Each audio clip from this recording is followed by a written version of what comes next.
voin November ni som paru kan emo biate kan kal chu tluang lo hle mai he tun hi chongtlai kan pel che chongtlai tanga thui lo te a so lei min alo oma min danga ta ta hi ta chi na thian fai me kani ruwa sur tam lu tuka voin hi ai ruwa anis zirtop kan hung zirtop atanga sur char sar chhum lo chot lo hania zirtop in rin ni chol ni tho tran tho le ani nga na ni chu ma se hi ruwa chu ron han ta dewa maro che he le min dang le ta mol koi champhai tang tukin jingdar som le chan ve kan chuaka mun thuma min dang to an thian phai se la je sivin he helai huna mun lina kan tang le la kwal ve la me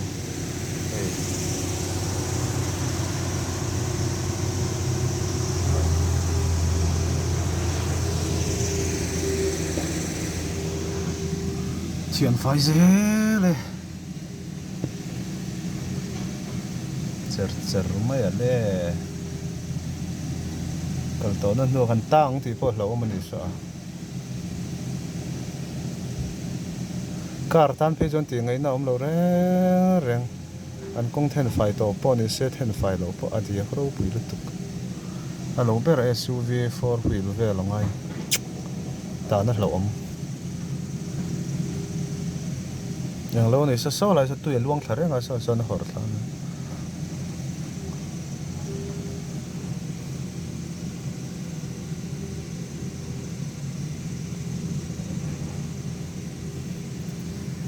zel tang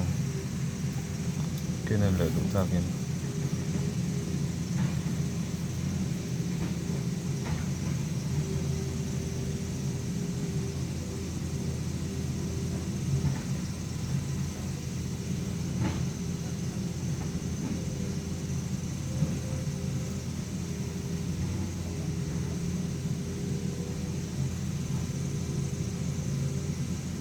clear ve vat do ne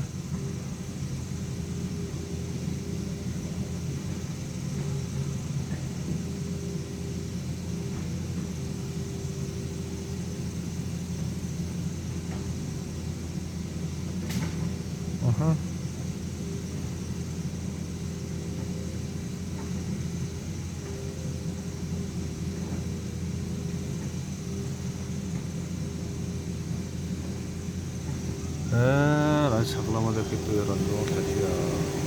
tu tam ne ro bo ho ka tam bo ka khoi huna bo hin tu tam em mai ni ko nga tu luang du reng finishing do tran ne kan len theina tu ren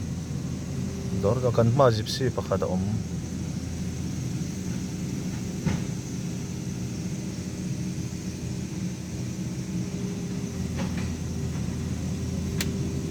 kan kal thei don ton lo mo kan na tin he ko zo na chok le to o slip ve lama bo gypsy kal ma sa nga tan lo chong an tang em big lo chong arap ma sa tu ni tu cha kom lo at zot mam vel me ga zot mam chong an tang lo asela jim mel tro so lai so le nem phei chon o gypsy ke ni hi kar zau de le hala ba cha kom lau so zim lu tok lawang helai hi finishing le da o ron long ta tok mai khalam khaw bai kan kal the ne hong tro thang lam ka nge an to ni kal tran don to ne min site tran ning ka ria kalang photin du tok